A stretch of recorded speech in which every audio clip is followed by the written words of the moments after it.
Haleluya. Kita masuk kepada sesi terakhir dari seri doktrin Allah Tritunggal. Ini adalah seri keempat. Dan setelah kita mengikuti 3 seri seminar Allah Tritunggal, maka kita dapat menyimpulkan bahwa Allah yang disaksikan oleh Alkitab itu adalah Allah yang Tritunggal. Tentu kita harus melihatnya secara utuh dari Kejadian sampai Wahyu. Dan hasilnya ketika kita melihat dari Kejadian sampai Wahyu dan mengumpulkan semua data, maka tidak bisa tidak Allah itu pasti Tritunggal. Orang bisa aja mengatakan Allah itu hanya Bapa, atau Allah itu satu pribadi dan satu hakikatnya. Bapa, Putra, Roh Kudus itu adalah pribadi yang sama. Kalau dia hanya melihat sepotong-sepotong, dia hanya melihat 1 ayat, 2 ayat. Tetapi kalau orang melihat secara utuh dan dengan jujur menilai, maka tidak bisa tidak dia akan menyimpulkan bahwa Allah itu Tritunggal. Mengapa 3? Mengapa bukan 4? Ya, mengapa bukan 2? Dan jelas Alkitab yang menyaksikannya. Hanya ada 3 pribadi yang punya sifat-sifat yang sama. Hanya ada 3 pribadi yang punya karakter yang sama, yaitu Bapa, Putra, Roh Kudus. Jadi 3 itu bukan kita yang buat angkanya. Itu bukan sesuatu yang kita karang-karang atau diada-adakan. Bukan sesuatu yang diciptakan atau dikarang-karang oleh Bapak Gereja atau siapapun. Tetapi pertama-tama jelas kita merujuk kepada Alkitab. Seperti yang saya katakan sebelumnya, rumusannya mungkin berkembang di sepanjang gereja secara khusus dari abad ke-4 sampai abad ke-8 terkait dengan konsili-konsili ekumenis utama. Jadi rumusannya berkembang, tapi doktrin isi itu ada di dalam Alkitab. Rumusannya tertuang dengan begitu jelas di dalam Alkitab. Jadi itu adalah satu tuduhan yang tidak berdasar sama sekali kalau ada yang mengatakan ini adalah keyakinan yang dikarang-karang dan baru ada pada abad ke-4. Saya sudah menunjukkan kepada Bapak Ibu betapa kuatnya keyakinan kita ini bukan hanya secara teologis, tapi dari sisi historis bahwa ini sudah diyakini dari sejak abad pertama oleh bapak-bapak gereja.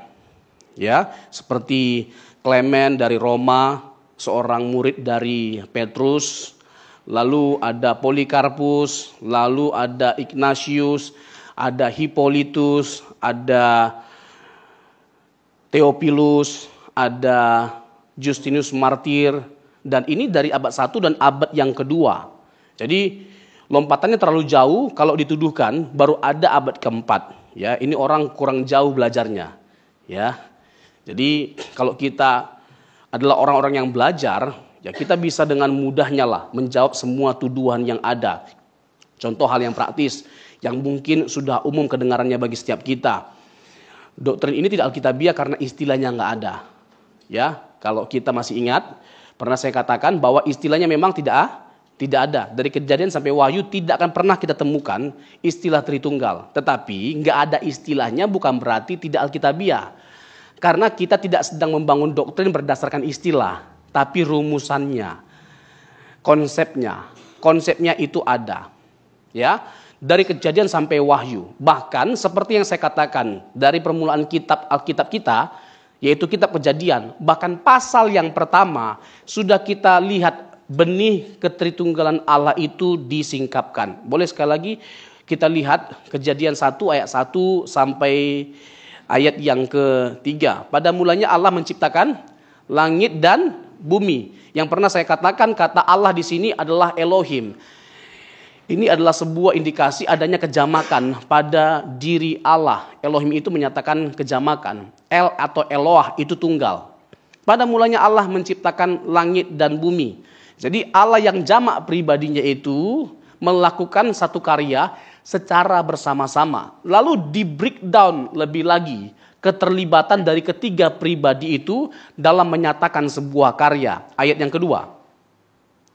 Bumi belum berbentuk dan kosong, gelap gulita menutupi samudra raya, dan Roh Allah melayang-layang di atas permukaan air. Ayat ini menjadi perdebatan secara khusus terkait dengan pernyataan tohu wabohu, kacau balau. Ada para penafsir yang menafsirkan, ya sah-sah saja, tidak jadi masalah. Yang mengatakan tohu wabohu, terjadi kekacauan karena ada iblis yang mengacaukan alam ciptaan Tuhan. Lalu nanti ada Roh Kudus yang kembali mengerami atau menata ulang karya ciptaan Tuhan itu. Sebenarnya kata tohu wabohu ini, kacau balau ini lebih tepat diterjemahkan satu karya yang belum selesai, ya, belum rampung, ya. Kacau balau jadi mau diatur oleh Tuhan sedemikian rupa melalui karya Roh Kudus. Misalnya, ya, kalau saya mau gunakan analogi lagi memasak seperti Pak Amin ini kan suka memasak, chef lah, ya kan, apa aja yang disentuh sama dia pasti enak, apa aja yang dibuat sama dia pasti enak, ya. Jadi jelas Pak Aminnya habis ini harus jelas makanan saya. Ya, ya kalau masak, ya kan, jadi dianggap selesai kalau ready di atas meja dan bisa disantap, dimakan. Tapi sebelum selesai bumbu dan sebagainya macamnya terkesan masih kacau balau kan, karena belum selesai, gitu loh. Jadi jangan dinilai hancur masakan Pak Amin seakan-akan begitu, karena memang belum dimasak, baru bumbu-bumbunya dipotong apa segala macam. Nah, kurang lebih seperti itulah kejadian 2 ini. Ya, nggak ada keterlibatan setan di sini. Ngapain setan nongol di sini? Hah? Dia baru jangankan mengacau, baru nongol aja udah ditiup. Ya kan? Jadi rasanya tidak tepat atau kurang tepat lah kalau diterjemahkan ada kehadiran setan ini di sini sehingga jadi kacau karya Tuhan. Tidak.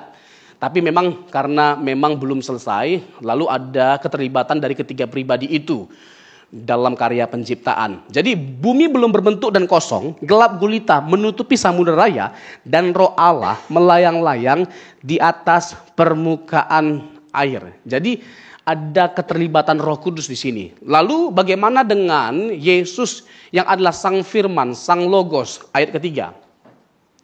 Berfirmanlah Allah, jadilah terang. Lalu terang itu jadi. Di mana posisi anak di sini? Di posisi berfirman. Bagaimana Allah menciptakan terang dengan menggunakan firman, yaitu Sang Logos, yaitu Yesus Kristus. Jadi kita bisa melihat bagaimana keterlibatan dari ketiga pribadi itu dalam setiap karya yang ada, dan dalam konteks ini dalam karya penciptaan. Saya sudah singgung ya, dalam pertemuan yang sebelumnya terkait dengan perikoresis, ya, di mana Allah saling mendiami, saling bersekutu, dan tidak ada karya yang tidak dikerjakan bersama-sama. Keterlibatan dari ketiga pribadi itu terlihat dalam setiap karya ilahi yang ada, termasuk dalam hal keselamatan, bahkan dalam konteks kebangkitan Yesus. Bukan hanya Allah yang terlibat membangkitkan, bukan hanya Roh Kudus, tapi Yesus juga berkuasa untuk membangkitkan dirinya. Yohanes 10 ayat 17-18, Yohanes pasal yang kedua ayat yang ke-19. Jadi itu jelas, clear semuanya. Jadi data-data Alkitab tentang Allah yang Tritunggal, tiga pribadinya, tapi Esa pada dirinya adalah sesuatu yang clear dan banyak sekali datanya. Saya ulangi, kalimat ini penting sekali. Jadi orang bisa aja ya memandang Allah Kristen itu Unitarian, hanya Bapa yang Allah. Kalau dia hanya berfokus kepada satu ayat, atau Allah itu modalisme, Sabellianisme, Oneness Pentakostal, kalau dia hanya merujuk kepada 1-2 ayat. Tapi kalau kita melihat secara keseluruhan, nggak mungkin kita menyangkali kebenaran bahwa Allah yang benar yang disaksikan oleh Alkitab adalah Allah yang Tritunggal. Misalnya waktu Yesus berdoa, kalau Yesus itu adalah Bapa, Bapa itu adalah Yesus, kan aneh rasanya dia berdoa. Ketika dia berdoa berarti dia sedang berkomunikasi kepada yang bukan pribadinya, kepada yang bukan dirinya, tapi kepada yang lain, yaitu Bapa. Kalau dia adalah Bapa itu sendiri, waktu dia disalibkan, ngapain dia berseru? Eloi, Eloi, lama sabachthani. Ya kan, God, God, why have you forsaken me? Mengapa engkau meninggalkan aku? Kan aneh rasanya dia berteriak. Yang mana ternyata dia ditinggalkan oleh dirinya sendiri. Apa namanya itu? Kok bisa gitu loh? Ditinggalkan oleh dirinya sendiri. Jadi aneh rasanya kita memahami komunikasi Tuhan Yesus kalau kita tidak membedakan Yesus dengan Bapa. Kalau kita tidak memandang Yesus adalah pribadi yang berbeda dengan Bapa, banyak komunikasi Yesus yang terkesan aneh. Bahkan kita bisa menyimpulkan Yesus memiliki kepribadian ganda. Itu kesimpulannya pada akhirnya. Tetapi kita menolak hal itu karena apa? Karena kita tahu, kita yakin bahwa Bapa, Putra, Roh Kudus adalah pribadi-pribadi yang berbeda. Masalah bagaimana kita memahami kesatuan dari ketiga pribadi itu adalah masalah yang lain. Tetapi mengakui ketiganya sebagai pribadi-pribadi yang berbeda adalah hal yang mutlak yang tidak bisa sekali. Bisa paham Bapak Ibu? Ya, bisa ngerti ya? Kalau kita bicara tentang kesatuannya, kita sudah bahas panjang lebar terkait dengan keesaannya. Itu terkait dengan apa? Relasinya. Terkait dengan apa? Hakikatnya. Terkait dengan apa? Karyanya. Terkait dengan apa? Keberadaannya. Dan silakan Bapak Ibu, ini kan direkam di YouTube, jadi bisa untuk Bapak Ibu kembali mendengarkan, mencatat, dan mempelajarinya. Jadi saya hanya mau tekankan bahwa kita bisa melihat kejelasan doktrin kita di dalam Alkitab pertama-tama. Jadi jangan membangun doktrin atau teologi berdasarkan pengalaman atau perasaan. Rasa-rasa menurut aku yang benar itu begini, enggak.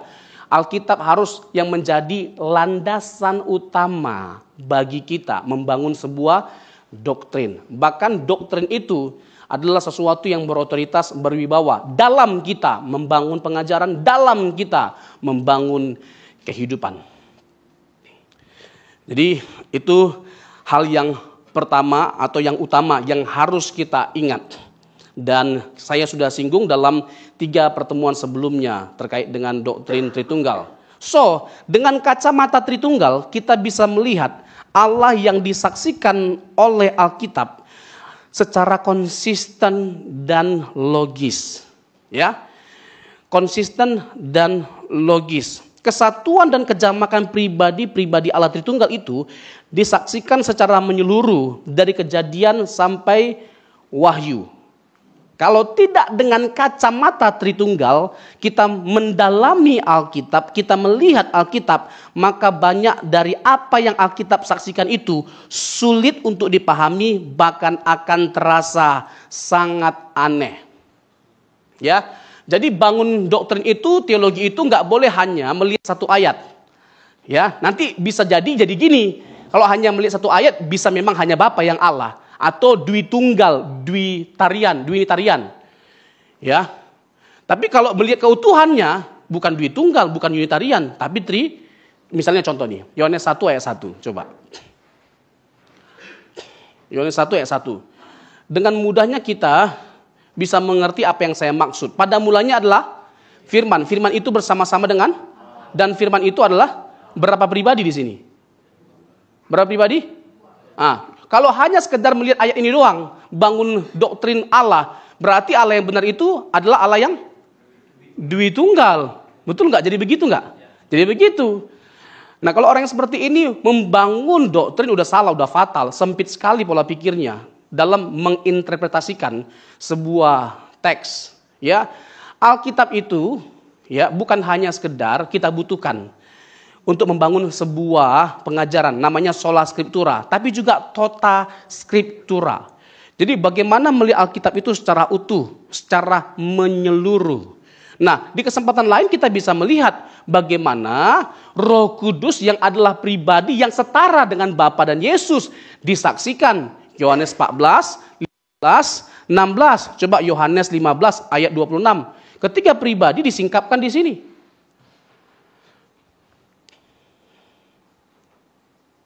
Jikalau penghibur yang akan kuutus dari Bapa datang, yaitu Roh kebenaran. Roh kebenaran ini siapa? Roh Kudus. Yang keluar dari Bapa. Ia akan bersaksi tentang siapa? Tentang Yesus. Bahwa Roh Kudus akan memuliakan Yesus. Coba Yohanes 14 ayat 26.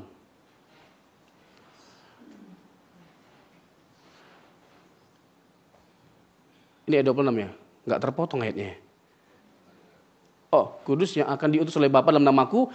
Roh Kudus yang akan diutus oleh Bapa dalam namaku, dialah yang akan mengajarkan segala sesuatu kepadamu dan akan mengingatkan kamu akan semua yang telah kukatakan kepadamu. Tetapi penghibur, yaitu Roh Kudus yang akan diutus oleh Bapa dalam namaku, dialah yang akan mengajarkan segala sesuatu kepadamu dan akan mengingatkan kamu akan semua yang telah kukatakan kepadamu.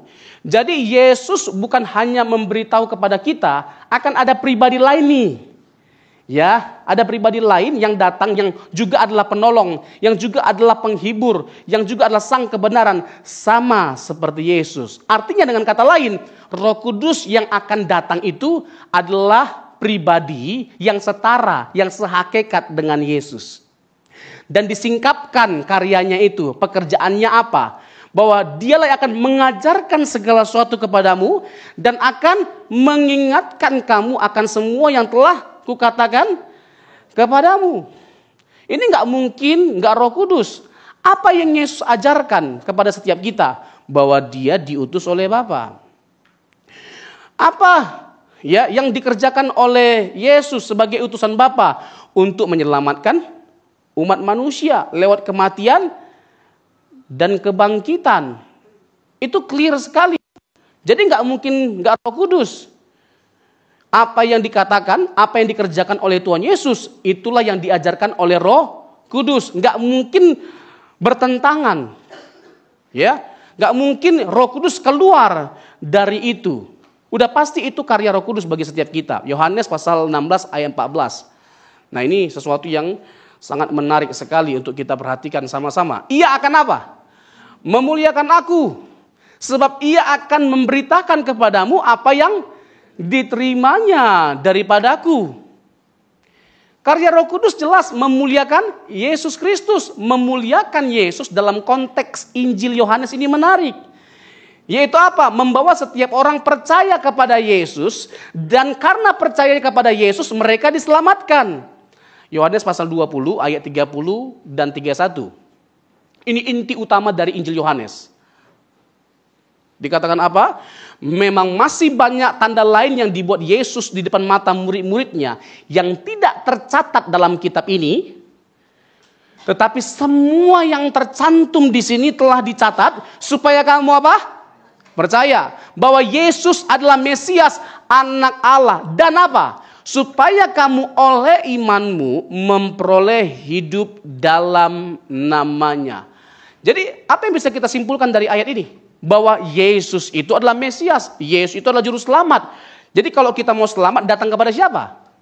Yesus. Oleh imanmu kepada Yesus Kristus kamu diselamatkan.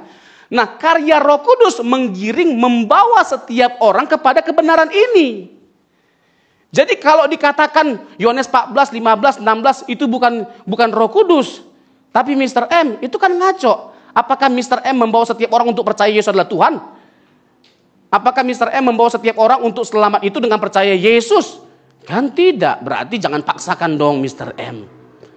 Sederhana aja gitu loh. Jadi clear ya Bapak Ibu bagi setiap kita. Ya, ini bukan sesuatu yang tidak berdasar.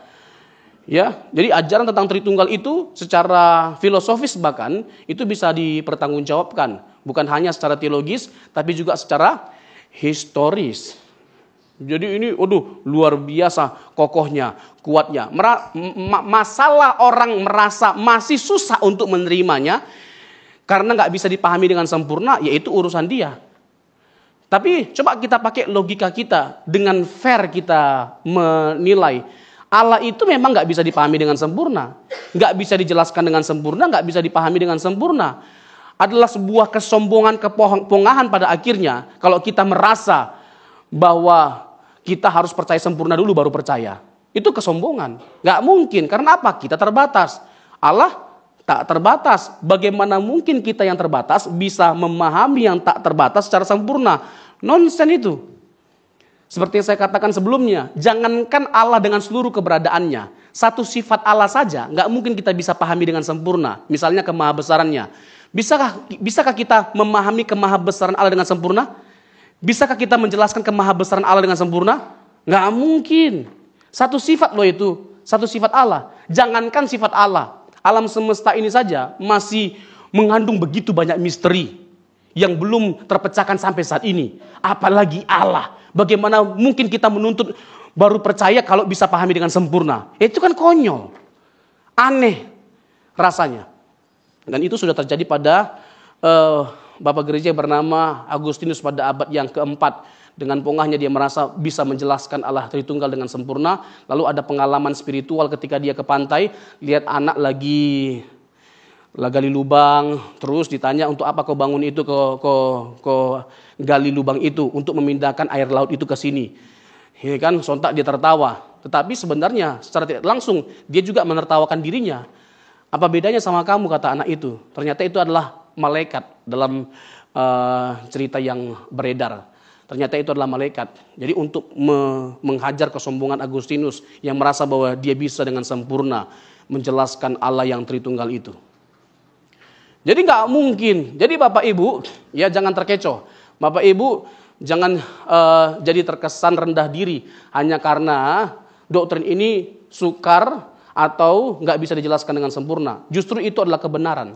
Itu adalah sebuah kewajaran ketika kita nggak bisa memahami atau menjelaskan Tritunggal itu dengan sempurna. Tetapi kita sangat bisa tetap mempertanggungjawabkan kebenarannya. Seperti yang saya katakan tadi, baik dari sisi teologis, runtutan dari sisi historis dari abad pertama sampai sekarang ini. Ya, Athanasius, ya kan, di Konsili Nisea 325 abad keempat terkait dengan keilahian dari Yesus Kristus. Lalu di konsili selanjutnya terkait dengan keilahian dari Roh Kudus, dan seterusnya di Kalsedon itu Dui Natur Kristus, ya, bagaimana Yesus itu satu pribadi dengan dua natur yang ada, dan konsili-konsili yang selanjutnya. Semuanya itu jelas dari sisi historisnya. Seperti yang saya katakan sebelumnya, Yohanes murid Yesus itu ya memuridkan seorang yang bernama Ignatius dan Polikarpus. Ignatius, Polikarpus memuridkan seorang yang bernama Hippolytus, ya kan? Dan seterusnya. Jadi jelas runtutannya. Jadi bukan mengada-ada kita. Apa yang kita yakini sekarang ini sudah diyakini. Dan inilah yang sudah diyakini dari sejak awal, maksud saya. Jadi kalau tidak dengan kacamata Tritunggal kita mendalami Alkitab, maka banyak dari apa yang Alkitab saksikan itu sulit untuk dipahami, bahkan akan terasa sangat aneh. Jadi ini adalah kebenaran yang fundamental, Bapak Ibu. Kalau kita bicara tentang kekristenan, ini harus kita ingat. Kalau kita bicara tentang kekristenan, apa yang mewarnai kita sebagai Kristen? Apa inti dari kekristenan itu? Apa yang ada, yang harus ada dalam kekristenan? Apa yang mutlak yang kita harus yakini sebagai orang Kristen? Ada 3. Yang pertama, Alkitab adalah firman. Alkitab adalah firman Allah. Lalu yang kedua, Allah itu Tritunggal. Lalu yang ketiga, Yesus adalah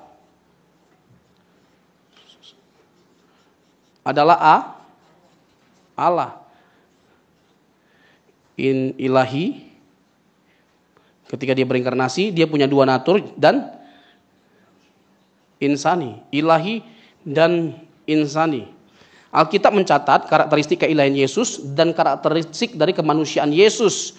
Orang, ya, lagi-lagi nih, ya, sering ngacoknya orang ketika melihat Alkitab. Ya, karena apa? Karena dia sudah punya premis, dan premisnya salah lagi dan dipaksakan pula lagi. Secara khusus agama tetangga kita, bagi dia Yesus manusia. Ketika lihat Alkitab, ya dia hanya melihat sisi dari kemanusiaan Yesus, karakteristik kemanusiaan Yesus. Yesus lapar, manusia. Yesus berdoa, manusia. Mati, manusia ini, nggak mungkin ke Allah. Tapi dia nggak melihat sisi yang lain dari Yesus, yaitu keilahiannya, karakteristik keilahiannya, di mana dia mengampuni dosa. Markus 2 ayat 7 sampai 10, di mana dia mengklaim dia sudah ada sebelum Abraham ada. Abraham telah melihat harinya dan ia bersukacita. Di mana Abraham pernah melihat hari Yesus di Tarbantin, Mamre, Kejadian 18. Dan di Kejadian pasal 19 bahkan dia dinyatakan sebagai Yahweh. Ayat 24 dinyatakan kekekalannya. Yesus berkata apa? Dalam Yohanes 17 ayat yang kelima, Father glorify me with the glory I had before the world was created. Bapa permuliakanlah aku dengan kemuliaan yang kumiliki sebelum dunia dijadikan. Dia mengklaim bahwa dia punya kemuliaan yang sama seperti yang dimiliki oleh Bapa. Kalau Yesus bukan Allah, itu adalah sebuah penghujatan. Karena kemuliaan yang ada pada Allah hanya ada pada Allah, nggak boleh pada yang lain. Yesaya 42 ayat 8, Yesaya 48 ayat 11. Allah tidak berbagian kemuliaan kepada yang bukan Allah, kepada patung atau kepada siapapun. Jadi kemuliaan yang ada pada Allah hanya ada pada siapa? Allah. Nah, kalau Yesus mengklaim bahwa dia punya kemuliaan yang sama seperti yang dimiliki oleh Bapa, berarti Yesus siapa? Allah. Jelas. Ya. Itu menyatakan kekekalannya. Karena apa? Dia bukan hanya ada sebelum Abraham ada, dia ada sebelum dunia ada. Jadi kita harus menerima praeksistensi dan kekekalan Tuhan Yesus. Makanya adalah sebuah maaf, bukan menghina siapapun. Tapi ini adalah doktrin yang fundamental. Adalah sebuah kesesatan, adalah sebuah kebodohan, adalah sebuah kepongahan, kesombongan. Kalau sampai orang menolak praeksistensi dari Tuhan kita Yesus Kristus. Amin. Amin. Iya. Jadi kita nggak bisa main-main dengan keyakinan ini. Ini sesuatu yang dinyatakan secara tegas dan jelas. Dan kita harus mengimani atau mengakuinya. Bahkan tanpa Yesus gak mungkin bisa ada keselamatan. Yohanes 8 ayat 24. Kalau kamu tidak percaya akulah dia, maka kamu akan mati dalam dosamu. Jelas sekali ya Bapak Ibu. Jadi bukan hanya kita diberikan data-data tentang siapa Yesus, tetapi diberikan juga konsekuensi kalau kita menolak apa yang disaksikan oleh Alkitab tentang Yesus. Konsekuensinya jelas, resikonya jelas. Jadi kalau mau ditanya apakah jadi binasa, masuk neraka kita kalau menolak Yesus, jelas kan? Kamu akan mati dalam dosamu kalau kamu tidak percaya akulah dia. Kan jelas. Dan ini bukan kita yang ngomong, Yesus langsung loh. Alkitab, para rasul, bahkan Tuhan Yesus mengalamatkan setiap orang untuk selamat dengan datang dan percaya kepada siapa? Yesus Kristus. Jadi itu sesuatu yang tidak bisa disangkali. Nah, ketiga hal inilah yang menjadi poin utama mengapa kita menjadi Kristen. Jadi nggak bisa ditolak, nggak bisa ditentang. Makanya Bapak Ibu, kita adakan seminar ini supaya setiap kita benar-benar memahami apa itu Kristen. Ya, apa itu Kristen? Mengapa kita memilih Yesus? Why Jesus? Why Trinity? Why the Bible? Ini akan kita bahas satu persatu. Nanti pembicaranya ada banyak. Why the Bible? Why we trust? Ya, kenapa kita percaya bahwa Alkitab itu adalah firman Allah? Apakah benar bahwa Alkitab itu tidak ada salahnya? Apakah ineransi sifatnya? Apakah hanya Alkitab satu-satunya yang diwahyukan, diilhamkan oleh Allah? Atau ada sesuatu yang lain yang diilhamkan oleh Allah di luar Alkitab? Apakah Alkitab itu penuh dengan kontradiksi? Nah, ini semua akan kita gali. Nah, sekarang ini adalah Allah Tritunggal. Nanti mengenai keilahian atau kealahan dari Yesus Kristus. Satu pribadi dengan dua natur. Minimal Bapak Ibu, ini kan pernah atau klasik sifatnya ketika ditanya. Kalau ada orang di kampung-kampung sana, nggak bisa memahami Tritunggal seperti kita. Ya, karena nggak terfasilitasi, terakomodir dengan baik. Ya kan, kalau di Kota Jakarta banyak sekali pembicara-pembicara. Banyak akses untuk kita bisa mempelajari kebenaran ini. Nah, kalau di kampung bagaimana? Ya sulitlah untuk mendapatkan seperti yang kita dapatkan. Tentang pemahaman Allah Tritunggal, pengenalan akan Allah yang Tritunggal. Nah, seandainya hanya Yesus yang mereka imani, selamat nggak mereka? Hah? Selamat nggak mereka? Selamat. Ya, coba Roma pasal 10 ayat 9 dan 10. Nah, ini rumusan keselamatan. Kalau kita bicara tentang keselamatan, ini rumusannya. Sebab jika kamu mengaku dengan mulutmu bahwa Yesus adalah Tuhan dan percaya dalam hatimu bahwa Allah telah membangkitkan dia dari antara orang mati, maka kamu akan diselamatkan. Clear ya? Ayat 10. Karena dengan hati orang percaya dan dibenarkan, dan dengan mulut orang mengaku dan diselamatkan. Ini rumusan keselamatan.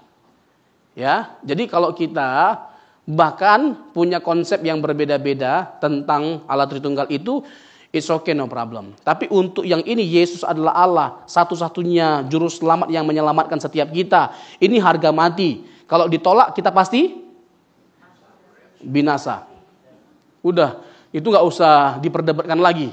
Kira-kira kalau dia menolak Yesus, Pak Pendeta, masih bisa selamat? Mati. Udah pasti binasa. Udah pasti binasa.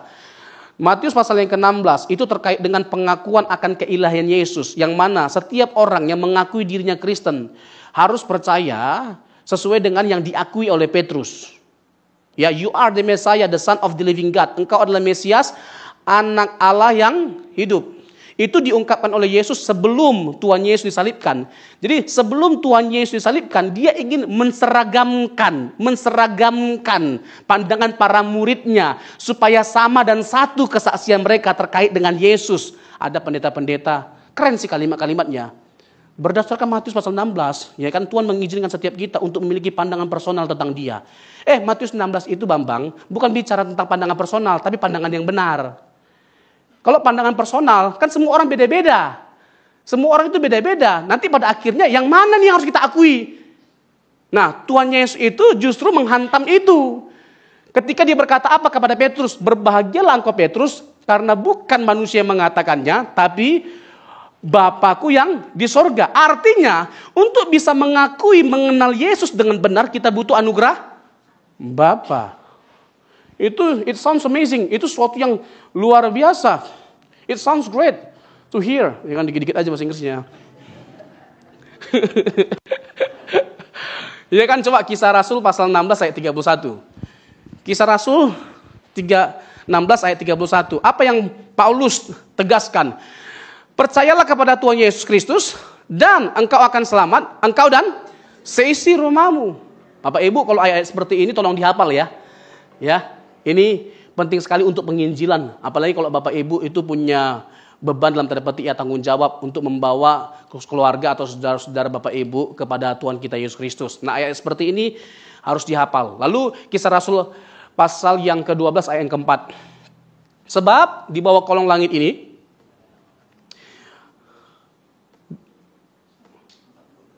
4 ayat 12, sorry. Itu bukan salahmu, Jel. Salah laptop. Dan keselamatan tidak ada di dalam siapapun juga selain di dalam siapa?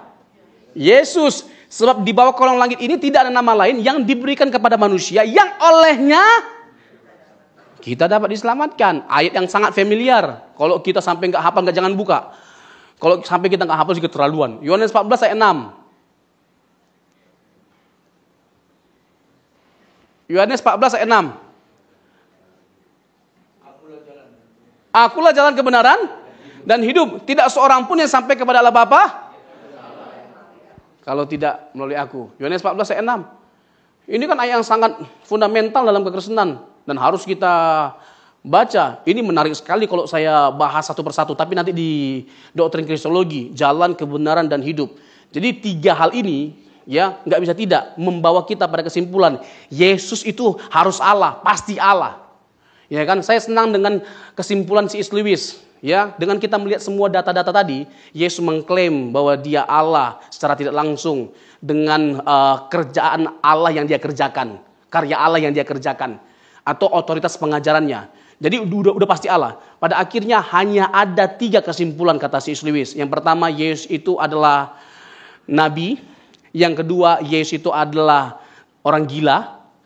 Atau dia adalah Allah. Kalau nabi, di mana pernah ada nabi berkata bahwa dia sudah ada sebelum dia ada? Yohanes tadi kan ayat 8 ayat 58. Sebelum Abraham ada, aku ada. Dia mengklaim praeksistensinya, kekekalannya gitu loh. Di mana ada nabi seperti itu? Enggak ada. Di mana ada nabi yang mengatakan aku lebih besar daripada bait suci Allah? Matius pasal 12 ayat yang ke-6. Ayat 8-nya bahwa dia adalah Tuhan atas hari Sabat. Di mana pernah ada nabi yang mengatakan hal itu? Enggak ada. Berarti enggak mungkin dia hanya sekedar nabi. Yang kedua, orang gila. Hanya orang gila yang ngaku-ngaku Allah. Tapi kan Orang gila mana? Orang gila mana? Yang mau mengatakan Yesus itu orang gila? Iya, yang ada dia yang gila. Iya kan? Gak mungkin Yesus orang gila. Iya kan? Bahkan tetangga kita, meskipun menolak keilahian Yesus, gak mungkin mengatakan Yesus itu adalah orang gila. Mereka sangat menghormatinya, meskipun hanya sebagai nabi. Tapi masuk kepada yang ketiga, bahwa Yesus adalah Allah. Gak bisa tidak. Itu kesimpulan yang luar biasa ya. Itu kayak menarik setiap orang ya pada satu kota ya kan. Sehingga gak bisa keluar gitu loh. Oh iya juga ya gitu loh. Ya kan, terang benderang. Ya keyakinan kita itu. Kalau kita pelajari, kita dalami, kita gali, dan kita memberi waktu, bukan menyisahkan waktu, tapi menyisihkan waktu kita untuk mau terus belajar. Jadi ini adalah hal yang mewarnai kita sebagai orang Kristen. Kita masuk kepada hal-hal praktis dari doktrin ini. Selama ini kita berpikir bahwa betapa rumitnya doktrin Tritunggal dan merasa bahwa doktrin ini tidak memiliki implikasi apapun terhadap kehidupan kita. Dan pada akhirnya tidak sedikit orang Kristen atau gereja tidak tertarik pada doktrin ini. Sehingga jarang sekali gereja membahas, mendiskusikan atau menseminarkan doktrin ini seperti yang kita lakukan. Padahal ini ya, doktrin yang paling dalam dan kaya dengan implikasinya adalah doktrin Tritunggal. Saya tidak bisa pungkiri bahwa doktrin ini adalah doktrin yang paling sukar, paling sering diserang, disalahartikan, bahkan diperdebatkan. Tapi no debate, dan saya bisa bertanggungjawabkan kebenaran ini. Bahwa doktrin yang paling banyak, paling kaya, paling dalam implikasinya adalah doktrin Tritunggal. Dari doktrin Tritunggal lah kita bisa petik dengan mudahnya. Dari doktrin Tritunggal bisa kita petik dengan mudahnya implikasi atau aplikasinya dalam kehidupan kita sebagai orang percaya. Jadi doktrin Tritunggal ini bukan hanya terkait dengan teoritis, tapi praktis. Ya, mungkin ya saya nggak bisa pungkiri lah. Kalau Bapak Ibu awal-awal pusing mungkin ya. Tapi jangan pusing dikit langsung keluar. Iya kan?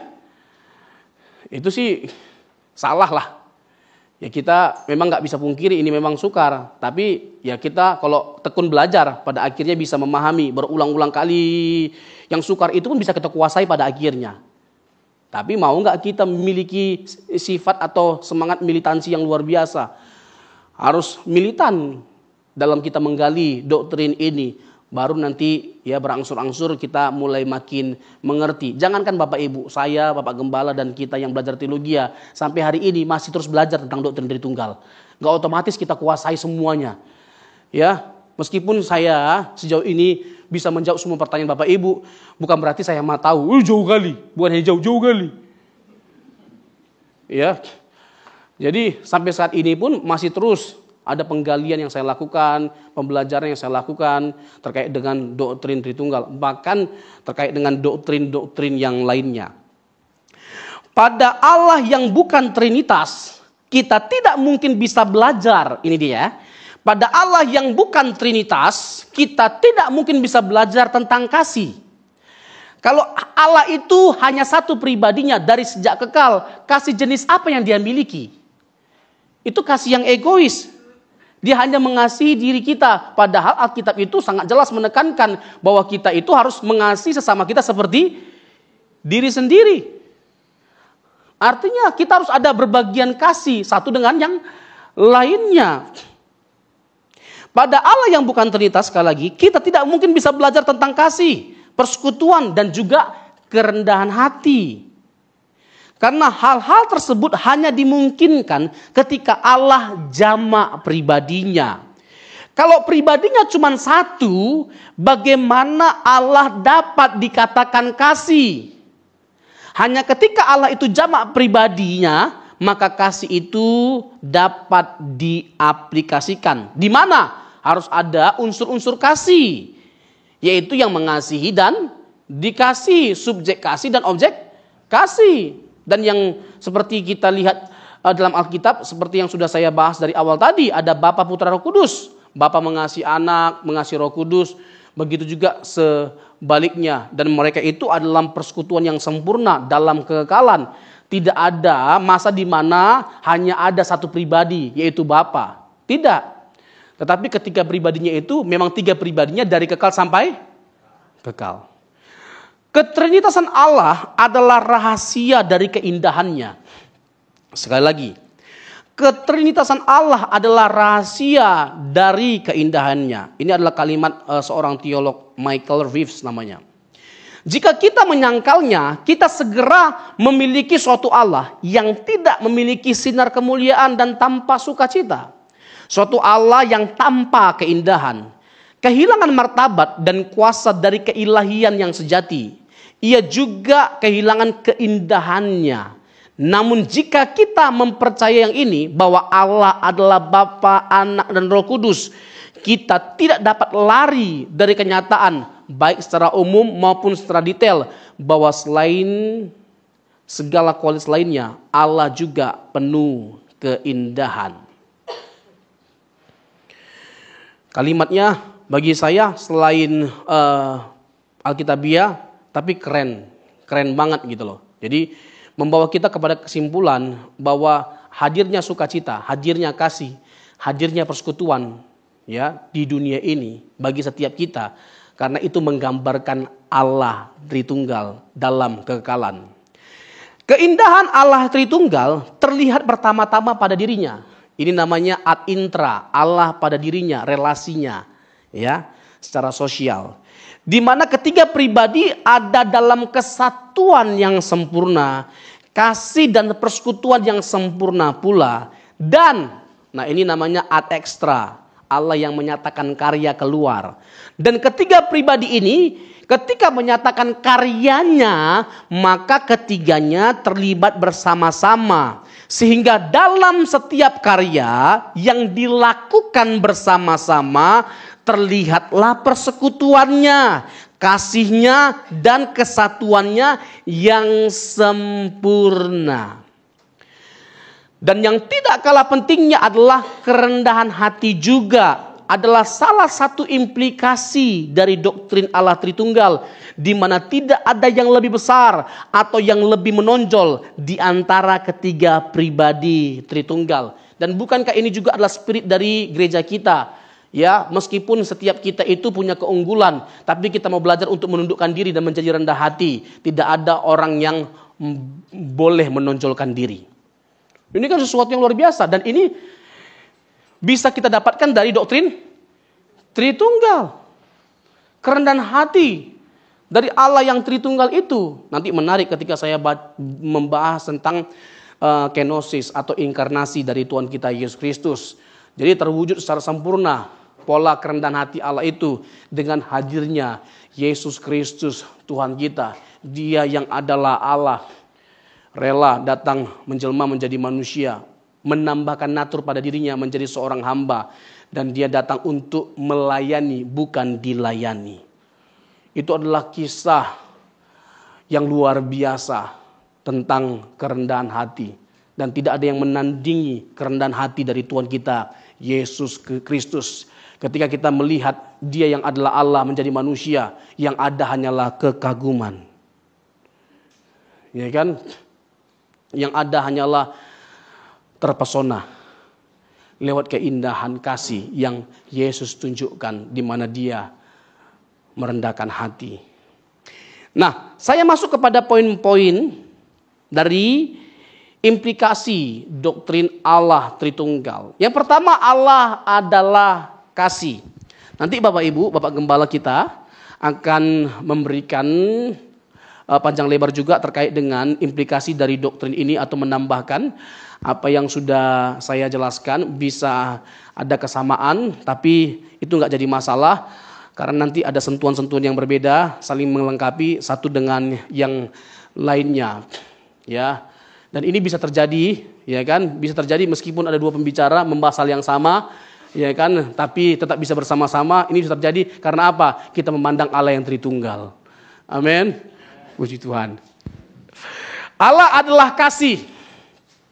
Jika Allah adalah kasih merupakan prinsip fundamental teologi kita, Kita harus memulai dengan pribadi ilahi, bukan dengan kesatuan keberadaan Allah. Konsep kasih menyiratkan pasti ada seseorang atau sesuatu yang dikasihi. Ini adalah statement dari seorang teolog.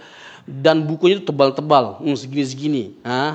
Ya kan? Jadi Bapak Ibu nggak perlu bergumul pusing-pusing ya baca dan beli bukunya. Ya Bapak Ibu hanya sekedar duduk lalu menikmati sajian yang sudah saya persiapkan. Jadi memang enak kali memang hidup ini ya. Enak kali memang ya. Bukunya setebal-tebal ini ada 3. Ya kan, Allah telah berfirman 1 dan 2. Lalu Allah adalah kasih. Itu tebalnya bukan main. Tapi jujur aja ya, ini adalah buku-buku yang sangat mewarnai saya. Buku Gerard Bray terkait dengan doktrin Tritunggal. Bagus banget, dalam banget, dan akademis banget. Tapi pontang-panting saya menyederhanakannya supaya dengan mudah Bapak Ibu mencernanya. Nah, ini kan nggak jadi masalah. Yang penting kita semua sama-sama bertumbuh dalam pengenalan akan Tuhan. Jika kasih Allah itu kekal, maka pribadi-pribadi yang memanifestasikan kasih itu juga pasti kekal. Jadi kalau kita menolak adanya kejamakan pribadi Allah, maka kita juga harus menolak konsep bahwa Allah adalah kasih. Ini konsekuensi. Ini namanya konsekuensi. Sekali lagi, kalau kita menolak adanya kejamakan pribadi Allah, dari kekal sampai kekal, maka kita juga harus menolak konsep bahwa Allah adalah kasih. Jadi kalau Allah dari kekal adalah kasih, berarti dari kekal Allah itu jamak pribadi. Tapi kalau kita nggak mengakui atau menolak kejamakan pribadinya, berarti kita harus menolak keberadaan Allah yang adalah kasih. Bisa nangkap ya? Nah, kalimat yang menarik dari Gerard Bray ini, jika kasih Allah itu kekal, maka pribadi-pribadi yang memanifestasikan kasih itu juga pasti kekal. Ini menarik. Coba Yohanes pasal yang pertama ayat yang ke-18. Tidak seorang pun yang pernah melihat Allah, tetapi anak tunggal Allah yang ada di pangkuan Bapa, dialah yang menyatakannya. Ini tetap aja ditampilkan. Nanti di Yohanes 14 ayat 8 dan 9 kan Filipus itu bertanya, tunjukkanlah Bapa itu kepada kami. Apa kata Yesus? Kamu lihat aku, kamu lihat Bapa. Artinya Yesus itu adalah representatif dari Allah Tritunggal. Representatif atau utusan dari Bapa. Dia yang adalah utusan harus sudah bersama-sama dengan Bapa dalam kekekalan. Sehingga dia bisa mengklaim hal itu. Bahwa kamu lihat aku, kamu lihat Bapa. Hanya dia yang bersama dengan Bapa dalam kekekalan yang bisa mengklaim kalimat itu. Sebab kalau tidak itu aneh kalimat itu. Iya kan? Aneh kalimat itu.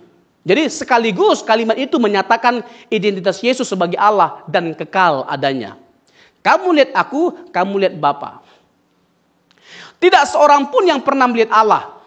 Tetapi anak tunggal Allah yang ada di pangkuan Bapa, dialah yang menyatakannya. Jadi kalau Yesus tidak kekal, tidak bersama-sama dengan Bapa dalam kekekalan, bisa nggak dia menyatakan Bapa yang dalam kekekalan itu? Nggak bisa. Ya, jadi jelas. Ya, Allah yang adalah kasih itu adalah Allah yang juga kekal adanya. Dalam kitab suci, Allah sering disebut Allah yang hidup. Amin.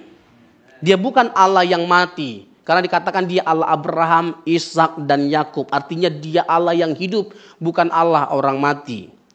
Hidup Allah adalah cinta kasih. Juga sebelum apapun diciptakan.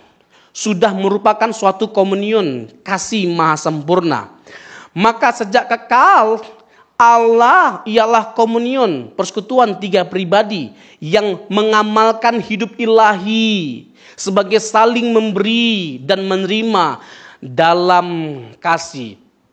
Jadi ajaran tentang kasih yang adalah memberi dan menerima pertama-tama harus kita lihat dari doktrin Allah Tritunggal. Karena mereka itu ada dalam persekutuan yang sempurna, saling memberi dan saling menerima. Ya, dalam kasih yang sempurna. Tiada pribadi ilahi sebelum komunion itu, dan tiada komunion ilahi sebelum pribadi. 3 pribadi tak lain daripada 3 hubungan kasih. Ajaran tentang Trinitas tak lain dari apa yang diungkapkan dalam kalimat pendek dalam surat pertama Rasul Yohanes. Allah ialah kasih. 1 Yohanes pasal yang keempat ayat yang ke-8. Allah tak lain daripada memberi dan menerima sebelum sesuatu pun diciptakan. Jadi Allah tidak mulai mencintai sesudah manusia diciptakan. Jadi Allah adalah Allah yang penuh dengan cinta kasih sebelum segala sesuatunya ada. Dan Allah yang penuh dengan cinta kasih dari sejak kala itu berbagian kasih dengan pribadi Tritunggal. Hidup Allah berlangsung di antara 3 pribadi ilahi dengan saling memberi dan menerima diri secara menyeluruh. Struktur saling memberi dan menerima ini adalah hakikat Allah. Allah yang adalah kasih itu adalah Allah yang memberi. Dia bukan hanya memberikan sebuah dampak dari karya yang ia kerjakan, seperti penebusan Kristus yang membuat kita selamat, tetapi bahkan lebih dari itu, ia memberikan Yesus bagi setiap kita. Dia bukan hanya sekedar memberikan sebuah dampak dari apa yang dia kerjakan, tapi dia memberikan dirinya bagi setiap kita. Ini adalah anugerah yang sungguh-sungguh luar biasa mengagumkan. Dan tidak ada hal yang lebih indah dari kebenaran ini, ketika Allah bukan hanya mengorbankan dirinya bagi setiap kita, tapi memberi dirinya bagi setiap kita. Dan bahkan tidak cukup sampai di situ. Kita benar-benar melihat dan mengalami Allah yang Tritunggal itu ketika Yesus naik ke sorga. Dan ia tidak meninggalkan kita sebagai yatim piatu, namun ia memberikan rohnya dan yang tinggal dalam diri kita. Ada Roh Kudus tinggal dalam diri kita ketika kita percaya Yesus. 1 Korintus pasal 12 ayat yang ketiga. 1 Korintus pasal ke-12 ayat yang ketiga. Karena itu aku mau meyakinkan kamu bahwa tidak ada seorang pun yang berkata-kata oleh Roh Allah dapat berkata terkutuklah Yesus. Dan tidak ada seorang pun yang dapat mengaku Yesus adalah Tuhan selain oleh Roh Kudus. Jadi untuk kita menjadi percaya itu pekerjaan siapa? Pekerjaan Roh Kudus. Itu jelas ya, kita adalah alat memberitakan Injil, mengajarkan kebenaran. Tapi membuat orang percaya kepada Yesus itu bukan pekerjaan siapa? Sekali lagi, pekerjaan siapa? Roh Kudus. Efesus 4 ayat 30. Efesus 4 ayat 30. Dan janganlah kamu mendukakan Roh Kudus Allah yang telah memeteraikan kamu menjelang hari penyelamatan. Tetap ditampilkan ayatnya. Sebelumnya kan saya sudah tegaskan bahwa karya keselamatan itu adalah karya Bapa, Putra, Roh Kudus. Karya ketiga pribadi itu. Bapa adalah yang memberikan ide. Lalu Yesus adalah yang mengeksekusi, eksekutor, pelaksana karya penebusan. Lalu Roh Kudus yang mengaplikasikan keselamatan itu. Karya keselamatan itu sempurna, sudah selesai. Tapi untuk sampai kepada kita, untuk kita bisa nikmati, kita butuh pribadi Allah itu juga, yaitu rohnya yang kudus. Dan janganlah kamu mendukakan Roh Kudus Allah yang telah memeteraikan kamu menjelang hari penyelamatan. Coba 1 Korintus pasal yang kedua ayat yang ke-9 dan 10. Ini adalah salah satu ayat yang paling sering disalahpahami. Tadi saya katakan dia bukan hanya sekedar memberikan Yesus bagi setiap kita, tapi kita tidak ditinggalkan sebagai yatim piatu ketika Yesus naik ke surga. 1 Korintus pasal yang kedua ayat yang ke-9. Tetapi seperti ada tertulis, apa yang tidak pernah dilihat oleh mata dan tidak pernah didengar oleh telinga dan yang tidak pernah timbul dalam hati manusia, semua yang disediakan Allah untuk mereka yang mengasihi Dia. Tapi pertanyaannya, ini apa? Ini bukan mobil Bapak Ibu, ini bukan rumah, ini bukan jodoh. Ini Roh Kudus. Gak pernah terbayangkan bagi setiap kita Betapa hebat, betapa besar, betapa luar biasa kasihnya Tuhan itu bagi setiap kita. Ternyata kita dibuat terkejut, selalu terkejut. Bukan hanya sekedar Yesus diberikan, tapi Roh Kudusnya diberikan. Dan ini membuat kita, wow, amazing love.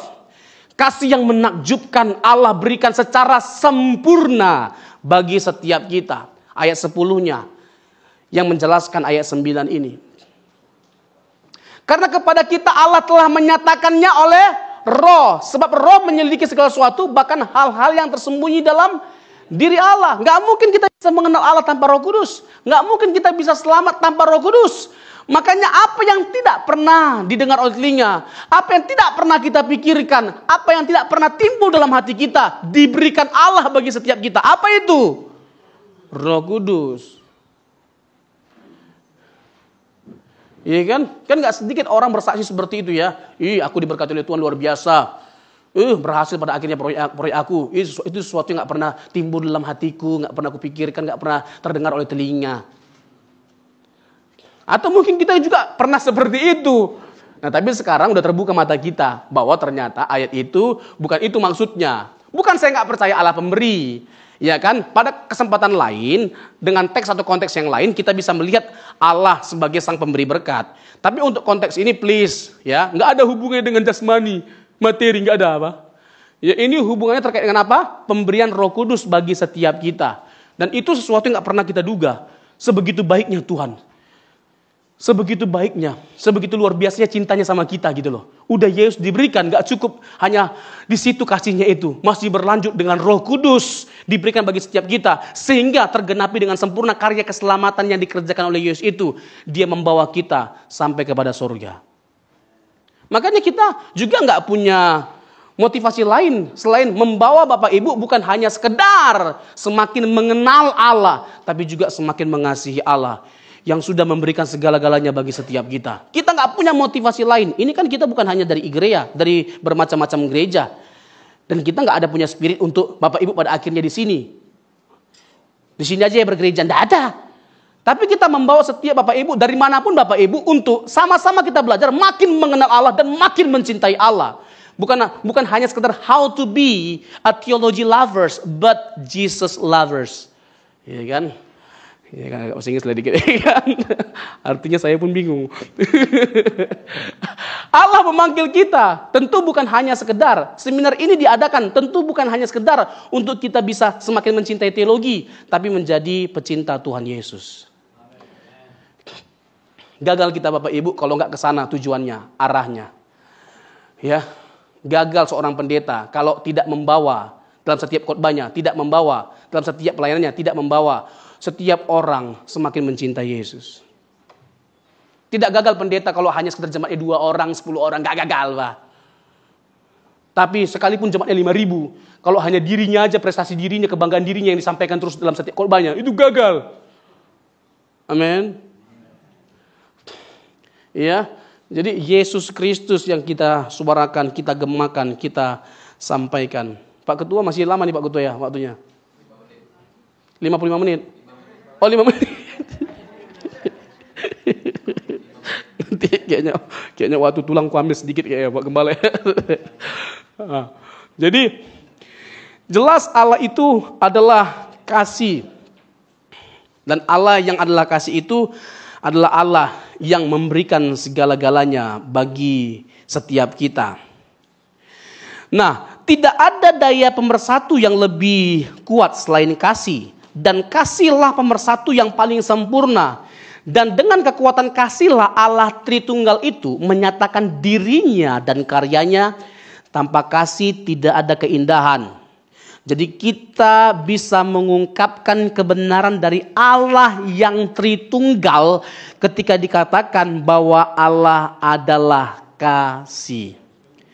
Dan dalam menyatakan kasih itu pun kepada umat manusia, ketiga pribadi Tritunggal itu selalu terlihat seperti dalam hal keselamatan. Ya, seperti yang saya ungkapkan tadi. Ide keselamatan berasal daripada Bapa, eksekutor adalah Sang Anak, lalu Roh Kudus yang mengaplikasikan karya keselamatan itu dengan mendiami setiap kita orang yang percaya. Lalu kita bisa belajar ya, tentang kerendahan hati. Mungkin saya minta 10 menit Pak Ketua ya, biar selesai aja. Nanti Pak Gembala yang sesi kedua. Kerendahan hati, Filipi 2 ayat 6 sampai 8. Jadi Allah secara internal, ad intra, adalah Allah yang rendah hati. Kerendahan hatinya itu begitu nyata, dari kekal sampai kekal. Tapi ad ekstra, ya, ketika dia menyatakan karya secara khusus keselamatan, puncak dari kerendahan hati Allah itu dinyatakan lewat Yesus yang berinkarnasi. Lewat Allah yang berinkarnasi, Allah yang berkenosis, Allah yang mengosongkan dirinya. Filipi 2 ayat 6 sampai 8. Nah, ayat ini juga adalah ayat-ayat yang sering disalahpahami. Oke, begini Bapak Ibu. Ada yang berpikir bahwa Yesus itu berhenti. Ada yang berpikir Yesus berhenti jadi Allah ketika dia jadi manusia. Pertanyaannya, ketika Yesus jadi manusia, dia tetap Allah bukan? Hah? Tetap Allah. Oke, kita baca ayatnya ya. Yang walaupun dalam rupa Allah, tidak menganggap kesetaraan dengan Allah itu sebagai milik yang harus dipertahankan. Berarti sebelum Yesus jadi manusia, jelas nggak keilahiannya dinyatakan? Yang walaupun dalam rupa Allah, berarti sudah ada rupa Allah itu pada diri Yesus kan? Sebelum dia berinkarnasi kan? Jelas nggak ayat ini? Tetapi dia yang akan berkenosis, mengambil rupa seorang hamba, menganggap, ya, dia tidak menganggap kesetaraannya dengan Allah itu sebagai milik yang harus dipertahankan. Sehingga wajar nggak dalam konteks kemanusiaannya apa lebih besar? Karena dia tidak menganggap gitu loh. Kesetaraannya dengan Bapa sebagai milik yang harus dipertahankan. Karena dia sedang berkenosis menjadi manusia. Mengambil atau menambahkan natur pada dirinya. Sehingga wajar dia berkata Bapa lebih besar daripada aku. Dalam terang inkarnasi, dalam terang kenosis kita melihat itu. Ya kan, kalau kita melihat secara utuh kebenaran Alkitab itu sebenarnya Bible answers the Bible. Jadi Alkitab itu menjawab dirinya sendiri. Nah, ayat yang ke-7. Melainkan telah. Nah, ini dia. Inilah yang menjadi perdebatannya. Melainkan telah apa? Mengosongkan dirinya sendiri dan mengambil rupa seorang hamba dan menjadi sama dengan manusia. Lalu pertanyaannya apa? Apa yang dikosongkan? Hah? Kealahannya? Iya, udah mulai beda-beda ini kesimpulannya. Tadi waktu Yesus jadi manusia, dia berarti jadi Allah enggak? Enggak. Yesus ini mengosongkan dirinya, berarti Yesus berarti jadi Allah? Iya. Jadi mana yang benar ini?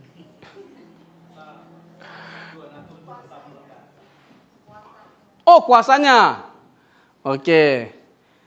Kuasanya. Waktu Yesus menyembuhkan, waktu Yesus mengampuni dosa. Markus 2 ayat 7 sampai 10. Itu kan kuasa keilahiannya. Dia mengampuni dosa. Waktu dia disembah sebagai Allah oleh Thomas, Hokriusmu kai hoteusmu, ya Tuanku ya Allahku. Dia enggak menolak kan?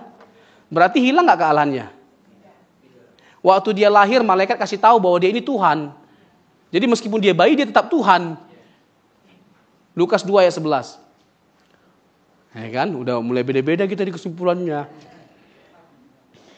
Ya, hari ini telah lahir bagimu juru selamat, yaitu Kristus, Tuhan di kota Daud. Hilang nggak keilahiannya? Tetap Tuhan nggak dia? Tetap. Hah? Ya sama-sama merenung lah kita. Ya kan, dengan sama-sama kita merenung, kita tahu bahwa kita kosong.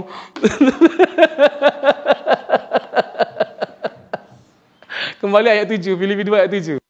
Ya kan, melainkan telah mengosongkan dirinya sendiri dan mengambil rupa seorang hamba dan menjadi sama dengan manusia. Para teolog ya menyimpulkan kata mengosongkan ini bukan dalam pengertian dia meninggalkan kealahannya, dia menanggalkan sifat-sifat keilahiannya, tapi dia menambahkan natur yang terbatas, yaitu natur manusia. Itu natur yang terbatas. Nah, ketika dia menambahkan sesuatu pada dirinya, natur yang terbatas, yaitu manusia, yang membuat dia menjadi terbatas, itu namanya pengosongan. Bisa nangkap? Itu namanya pengosongan. Dianggap itu pengosongan. Sehingga Yesus pun dalam konteks itu menganggap diri tidak setara dengan Bapa. Bahkan sering sekali kayak lebih mencolok kemanusiaannya daripada keilahiannya. Misalnya tentang hari itu seorang pun tidak tahu, malaikat tidak tahu, anak manusia pun tidak tahu. Dalam konteks keilahiannya Yesus tahu nggak? Dalam konteks kemanusiaannya Yesus tahu nggak? Nggak. Bisa ngerti ya? Bisa dibedakan ya? Jadi karena dalam konteks kemanusiaannya terbatas diri Yesus pada akhirnya. Tapi keilahiannya dia tidak terbatas. Ada pada dirinya semua sifat-sifat keilahian itu. Jadi kata mengosongkan juga itu diartikan apa? Yesus dalam konteks kemanusiaannya membatasi dirinya. Membatasi dirinya. Itulah arti dari pengosongan diri itu. Bukan Yesus berhenti jadi Allah. Karena kalau dikatakan berhenti jadi Allah akan bertabrakan dengan teks-teks tadi kan? Yang dia menggunakan kuasanya untuk mengampuni dosa. Markus 2 ayat 6-10. Yang dikatakan waktu lahir oleh malaikat Gabriel. Hari ini telah lahir bagimu Yesus Kristus Tuhan Juru Selamat di kota Daud. Nah, bertabrakan dengan semua ayat-ayat itu. Dia mengklaim bahwa dia adalah Tuhan atas hari Sabat. Itu kan klaim keilahiannya. Berarti Yesus tidak berhenti dong jadi Allah. Harus begitu kita melihat Alkitab Bapak Ibu. Ya, jadi jangan hanya berdiri sendiri. Di pikiran kita, maaf ya, di pikiran kita, di otak kita itu Yesus itu tidak Allah atau berhenti jadi Allah dengan hanya melihat ayat ini. Ya udah, case close. Tapi kalau lihat ayat-ayat yang lain ternyata waktu dia jadi manusia tetap terlihat keilahiannya. Berarti nggak boleh dong ayat ini disimpulkan di mana Yesus berhenti jadi Allah. Bisa nangkap nggak? Ya. Jadi berteologi itu sebenarnya gampang-gampang susah. Tapi kalau kita mau belajar cara menafsir Alkitab yang benar, kita jadi ngerti. Jadi nangkap. Kayak tadi 1 Korintus pasal 2 ayat 9 kan. Apa yang tidak pernah dilihat oleh mata. Jadi ngerti kita maksudnya apa. Nah, prinsip utama salah satunya dalam menafsir Alkitab. Jangan melepaskan teks dari konteks. Contohnya ini contoh agak keluar sedikit. Coba Matius pasal 18 ayat 20. Coba Matius 18 ayat 20 ini biasanya diartikan apa oleh kebanyakan orang? Sebab di mana 2 atau 3 orang berkumpul dalam namaku, di situ aku ada di tengah-tengah mereka. Biasanya yang pakai ayat ini siapa? WL, pemimpin pujian. Lihat jemaat hanya 2-3 orang sedikit. Lalu menghibur jemaat dengan mengatakan, udah gak jadi masalah meskipun kita sedikit yang hadir. Ada Tuhan kok di tengah-tengah kita. Terus kalau satu Tuhan gak hadir. Ini konteksnya pengadilan. Di mana untuk menyatakan seseorang bersalah harus ada 2-3 orang saksi. Dan keterangan 2-3 orang saksi itu disahkan oleh Tuhan lewat kehadirannya. Itu maksudnya. Amin. Iya, jadi para WL harus belajar juga Alkitab yang benar. Jadi jangan kutak-kutik Alkitab. Suka-sukanya, termasuk pendeta. Contoh nih, 1 Petrus 2 ayat 24. Saya bukan tidak percaya Allah itu penyembuh. Saya bukan tidak percaya Allah itu bisa menyembuhkan kita. Tapi tempatkan dong teks pada konteksnya. Jangan sembarangan gitu loh. Ia sendiri, kalau saya dulu ya agak kasar ngomongnya. Alkitab itu jangan diperkosa. Tapi kayaknya kalimat itu kayaknya nggak tepat lah. Apalagi kalau ada orang yang punya pengalaman yang buruk ya, yang negatif gitu loh. Tapi sebenarnya pengen aja ngomong seperti itu. Lihat banyak pendeta yang kalau berkhotbah itu suka-sukanya aja mencomot-comot ayat gitu loh. Lepaskan dari konteksnya gitu loh. Ia sendiri telah memikul dosa kita di dalam tubuhnya di kayu salib supaya kita yang telah mati terhadap dosa hidup untuk kebenaran. Jadi konteksnya dosa, menyembuhkan kita, memulihkan kita dari dosa. Ya kan? Membawa kita keluar dari kebinasaan. Nah, konteks bilur-bilur ini harus diartikan dalam konteks itu. Bukan fisik, bukan lahiriah. Bisa nangkap? Oleh bilur-bilurnya kamu telah sembuh. Dalam konteks apa? Keselamatan, dosa. Hanya bilur Yesus yang bisa membebaskan kita dari kuasa maut. Nggak ada yang lain. Dan sampai pada titik dia harus datang untuk sampai kita lepas dari kuasa maut. Harus tercurah darahnya. Iya kan, ada pendeta berkata, oleh bulir-bulirnya kamu telah sembuh. Cuma bilang Pak Pendeta bukan bulir-bulir tapi bilur-bilur. Bulir-bulirnya jadi sembuh apalagi bilur-bilur.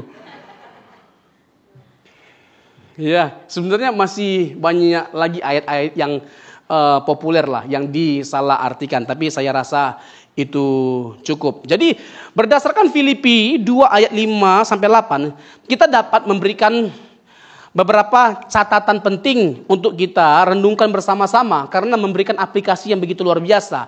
Kalau kita lihat sebenarnya dari Filipi 2 ayat 1 sampai 11, poin utamanya tentang apa? Kerendahan hati dan ketaatan Kristus. Dan kita diarahkan oleh Paulus, didorong oleh Paulus untuk memiliki pikiran Kristus, ya, untuk memiliki spirit Kristus, ya, kerendahan hati dan ketaatan yang mutlak. Pertama, tidak menganggap bahwa kesetaraan dengan Allah itu adalah suatu yang harus dipertahankan. Kedua, dia mengosongkan dirinya. Ketiga, Kristus mengambil rupa seorang hamba dan menjadi sama dengan manusia. Keempat, lalu dalam keadaan manusia itu, dia merendahkan dirinya dan dia taat kepada Sang Bapa sampai mati. Jadi, Yesus mengasihi kita bukan setengah mati, tapi sampai mati. Yesus mengasihi kita bukan setengah mati tapi sampai mati. Dan kelima, dia mati sebagai seorang hamba yang tergolong kriminal. Kematian di kayu salib mempunyai makna bahwa Yesus telah mati sebagai hamba yang terkutuk. Galatia 3 ayat 13. Bahkan dianggap bodoh orang yang percaya kepada Yesus yang tersalib. Tapi tidak bagi kita. 1 Korintus 1 ayat 18. Itu adalah hikmat dan kekuatan Allah. Karena apa? Karena melalui Yesus yang tersalib, hadirlah kemenangan, hadirlah keselamatan, hadirlah kehidupan kekal. Sehingga kita yang dianggap bodoh oleh dunia, tapi justru dianggap berhikmat oleh Allah. Luar biasa. Jadi ketika kita diperlakukan tidak baik atau bahkan direndahkan, maka alasan utama kita untuk menjadi kuat adalah apa? Tuhan Yesus. Ya kan? Yesus mengalami semua perlakuan yang buruk, direndahkan, ya kan, diolok-olok, diinjak-injak. Ya kan, tapi tetap dia mengasihi mereka. Makanya kita harus seperti keset. Meskipun diinjak-injak, tapi tetap welcome. Amin. Ya kan? Lihat babi itu. Lihat babi. Ya kan, dikata-katain dia jelek. Ya kan? Ya kan, dikatakan bau. Tetap aja nunduk dia. Jadi kita harus belajar seperti Tuhan Yesus lah, ngapain seperti babi? Kok jadi seperti babi? Menjadi seperti Tuhan Yesus lah. Aduh, ada nasi kita ini. Aduh, minum dulu dan tulang. Aduh Tuhan. Ya, terakhir ini persatuan persekutuan. Persatuan atau kesatuan. Nah, kita bisa melihat ya bahwa Allah Tritunggal itu adalah Allah yang satu dalam persekutuan yang sempurna. Kita bisa melihat ini secara khusus dalam Yohanes pasal yang ke-17. Bapak Ibu, Matius pasal 6, doa Bapa kami itu bukan doa Tuhan Yesus. Matius pasal yang ke-6 itu bukan doa Tuhan Yesus, tapi doa yang diajarkan Tuhan Yesus kepada murid-muridnya ketika murid-muridnya ingin diajar berdoa seperti Yohanes mengajar murid-murid. Doa Yesus itu Yohanes pasal 17. Itu doa Yesus. Ya. Sebelum pada akhirnya ya dia meninggalkan para murid dalam perjamuan terakhir itu. Dia menyampaikan permohonannya kepada Bapa dan permohonannya itu sama sekali tidak ada egoisnya. Ya, karena dia menaikkan doa dan permohonannya kepada Bapa untuk setiap kita yang percaya kepada Dia. Doa Yesus Yohanes 17 ayat 1 sampai 26. Nanti silakan baca secara keseluruhannya. Perjamuan Yesus bersama para muridnya diakhiri dengan sebuah doa panjang. Yesus berdoa untuk murid-muridnya. Yesus berdoa sebagai perantara antara Allah dan umatnya. Doa Yesus ini sering disebut sebagai doa imamat. Yesus berdoa sebagai seorang imam yang berdoa bagi jemaat. Tema sentral doa Yesus bagi mereka adalah agar mereka pun menjadi satu. Kesatuan itu mengalir dari kesatuan antara Yesus dan Bapanya. Apa yang memberi kekuatan bagian ini adalah pengulangan tema tentang kesatuan Yesus dengan Bapa. Engkau ya Bapa di dalam aku dan aku di dalam engkau, sama seperti kita adalah satu. Kesatuan itu tidak hanya menjadi model, tetapi menjadi dasar dan karakter dari kesatuan gereja. Yesus tidak berdoa agar orang-orang itu menjadi satu dalam diri mereka. Ia berdoa agar mereka menjadi satu di dalam kita. Itu berarti bahwa Yesus berdoa agar gereja tinggal di dalam kesatuan yang terbangun antara Yesus dan Bapanya. Jadi Yesus memohon bukan hanya untuk murid-muridnya, tetapi juga untuk jemaat yang kemudian percaya atas saksi dari para muridnya. Pengarang Injil mengaitkan doa agung Yesus dengan situasi jemaat Yohanes yang mengalami perselisihan. Kita tidak tahu secara tepat secara pasti apa yang mengganggu kesatuan jemaat pada saat Injil itu ditulis. Sehingga sulit juga untuk menentukan kesatuan yang bagaimana yang diharapkan di sini. Apakah dimohonkan kesatuan antara kelompok Kristen Yahudi dan Kristen non-Yahudi?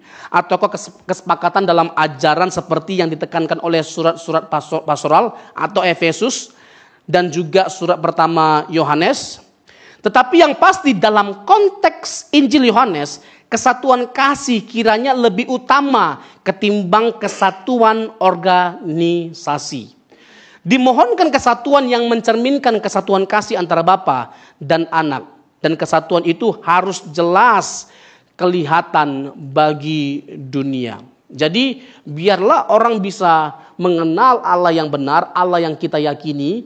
Lewat apa? Kasih yang kita tunjukkan kepada sebanyak mungkin orang. Antara Bapa dan Anak ada kesatuan kasih yang sempurna, saling tinggal yang satu di dalam yang lain, dan semuanya diberikan oleh Bapa kepadanya. Kesatuan kasih antara Bapa dan Anak itu bukan hanya contoh atau model untuk kesatuan murid-muridnya, tetapi juga dasar dan sumbernya. Kesatuan jemaat bertujuan misioner di tengah dunia yang tidak mengenal dan mengimani kasih setia Bapa. Dunia ini menjadi alamat kasih Allah. Kasihnya ditawarkan kepada mereka melalui Anaknya. Mereka yang belum menerima Yesus sebagai utusan Bapa akan terus didekati oleh Bapa melalui murid-murid Yesus yang diutus ke tengah dunia. Dan dengan kesatuan kasihnya mereka akan menunjukkan bahwa Yesus sungguh-sungguh berasal dari Bapa.